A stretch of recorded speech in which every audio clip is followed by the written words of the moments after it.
Hi guys, my name's Josh. Hi, I'm John Simpson. I'm the wicketkeeping coach on Instagram, YouTube, everywhere. Sussex County Cricket Club, wicketkeeper batsman and current club captain. What we're going to look at today is some setup bits as well as a load of drills so that anyone who's wanting to improve their keeping, be that from the starting point all the way up to the most advanced keepers, have something that they can build on and progress with. Okay, so first thing we're going to look at is standing up to the stumps. Now, there's various opinions in where we want to stand. For some, they prefer to stand with their left foot on off stump. For others, they like to get closer to the stumps. For me, what I've found works best is getting our head in that sort of fourth, fifth stump line. What this allows for good access to the offside as well as not too far down the leg side. And I think as soon as we go left foot on off stump, we end up just going a little bit too far to the offside, especially as I'm 6'3", I'm significantly taller, so getting to the leg side from here is a lot further. Essentially, a bowler's going to try and hit top of off stump as much as they possibly can, so getting our head just outside that off stump allows for my hands not to have to move that far to be able to collect the ball to where hopefully those bowlers are trying to bowl. So in terms of stance, it varies from keeper to keeper. What I found works really nicely for me is going 2 shoe lengths and a width. So if we think about starting roughly on middle stump and I turn this left foot out, I'll go 1 length, 2 lengths and then a width. That usually seems to be quite a good place for my feet to go. Essentially what we're looking at is we're looking to make sure that ankles to knees are relatively vertical, which is going to allow us to get in a really strong keeping position in order to be nice and powerful and agile in either direction. But often when keepers first start out, they'll find a nice easy position to go down in, which is traditionally somewhere like this. Now this is a really comfy position for me to sit in because it's not working any part of my legs and it's a nice easy position to sit. The problem is there's no power here. We're probably too narrow, which means actually our ability to move left and right is stifled a touch, and also there's no power to drive up, so actually I'm a little bit stuck. And the likelihood is that I'm going to potentially start to fall back as well. Where I want to be is that two lengths and a width of our feet in a nice strong position where I'm starting to engage my quads and able to go down and then really drive up, so I'm able to really push up with the ball. It also allows me to get on the balls of my feet, so I'm able to push off and get my head and hands in line with wherever that ball is. This tennis ball drill is great. We're hitting on the one bounce into the keeper's hands. We just start with inners. It's a great way to warm up. The important part is we are looking at trying to keep those hands nice and big, trying to be nice and strong with them as well. Any push towards the ball is just going to force that tennis ball directly out. So we just got to make sure that we keep those hands nice and big and then catch it, drive it back to the stumps. If we're really looking to develop our hand presentation and also being able to drive our head and hands across in line, then this one-handed drill is perfect. We go left hand to right foot. Excellent step. Good. Oh. I try not to go too far. Nah, you're right. Good man. Good step. And right hand to left foot. And what we're trying to do is trying to drive our hips across so we've got head and hands in line. Essentially, we want to try and get head and hands in line as often as we can. And this just allows us to really accentuate that movement, as well as trying to increase hand presentation so that when we do go back into two hands, both of those palms are facing the ball. Excellent.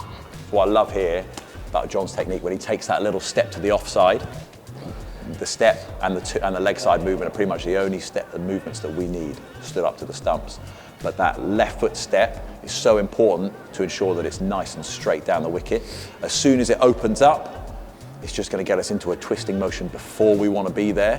Whereas if we take that step with that foot pointing nice and straight, still allows us to be nice and chest on, drive that weight across and make sure head and hands are in line. Super. The only time that this left foot or right foot will open up for me is obviously once it gets sort of between sort of waist and chest height. Obviously, if it stays front on from here, it just shows how much you closed off, and especially if the ball's spinning and bouncing, it doesn't give you much rotation. So actually by opening this up, or some keepers actually like just to move this foot back slightly, just to give them a little bit more room to actually be able to move and rotate their body with a spin. For me, I just find that it's easier actually when it does spin and bounce, just by opening this foot, just actually does give me a lot more movement and freedom to obviously affect a catch or stumping, obviously, especially if the ball's spinning and bouncing. This drill, obviously, you've got 2 catcher ramps in, something that's accessible to every keeper in the world these days. Obviously, we put 2 in there to make it a little bit more challenging, but obviously you can use 1. Obviously, we've spoken a lot around stands, a lot around little step, heavy balls, leg side, and just a little bit of a challenge, isn't it, really, just to add the catcher ramps in there. And again, it's trying to bring all those basics to fruition. Sort of backside of the ball, it just gives you that different variation in bounce that you're going to sort of get in a game. And we can progress, can't we, in terms of where we stand, which arms we're catching with. We can make it as challenging, or as challenging enough, but we can we can take it up to an nth degree as much as we want here, and there's loads of ways that we can adapt to it. 6.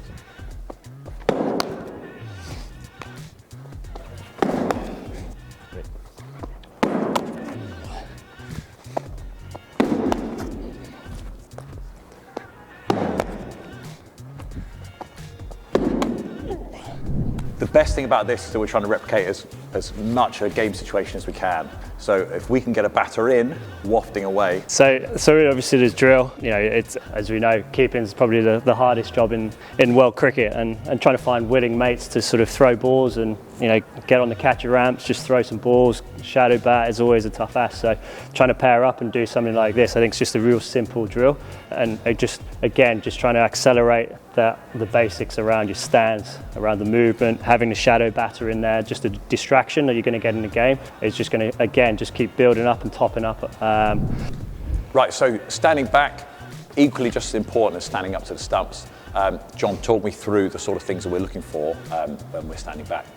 I think first and foremost is just judging the distance. I think that's the crucial part, obviously depending upon who's going to be bowling and how far you're standing back. Secondary position. Obviously, if a guy's bowling a nice big outswing, you don't, from a positional point of view, if this is going to be off stump here, I'm not going to set myself in behind the batter. I'm going to stand, off stump, maybe just a little bit outside for me. Talk me through that base. Would you go as low as you were stood up to the stumps? No. So obviously standing up, I crouch. Standing back, I generally will kind of have a little bit of a walk in, and I get myself into this position here. Now, this is what's comfortable for me. Most people might look at it maybe a little bit too wide, but actually I find that's the most powerful for me. You see a lot of the keepers will kind of sit a little bit lower in here. I just find if I try and sit lower, it feels like I'm sat on the toilet. So therefore I can't move, but I generally will probably get into that position there. I want weight just on, just about balls, insteps of my feet, but obviously I want my head forward. I think the other thing I wanted to sort of mention, obviously, to a right-hander or a left-hander is always sort of, my mental tip is always sort of thinking outside edge. So whatever the batter's playing a shot or leaving it, I'm still thinking outside edge. So I like to sort of I almost call it shaping. So it's almost, the batter hits the ball, I'm still shaping for an outside edge, I'm still thinking outside edge, even though the ball might have gone for 4, I'm still in a position where I'm going outside edge. When you talk about like young kids sort of being a little bit sort of static, that's when I sort of talk about if you used to do that again, and when you get into that position, actually by forcing your head a little bit lower, it's amazing how much powerful and more your centre of mass actually moves forward, so you actually feel you can move more. Whereas actually, as soon as your head comes up, you can't dive, you can't really move, something then has to move. And that's just something that works for me, is actually when I feel like I'm in there, I'm trying to get my head quite low. Actually, as I say, I feel like I can move, I can dive, I can, if that ball comes scuttling on the floor, I feel like I'm in a real good position. I know that if I'm a little bit high like that, it becomes very difficult to, as you say, sort of take that ball. But actually, if I'm in a real good position here, it doesn't matter. I can actually catch a ball like that in that position. The 3 biggest tips I can give to any wicketkeeper looking to up their game today is making sure head and hands are in line for everything that we catch. Number 2 is making sure that our head and hands go first down the leg side and making sure we really snap across. And number 3 is making sure our hands stay strong. There's no give driving back once we've caught that ball. Hands are out in front, close our thumbs, drive back to the stumps.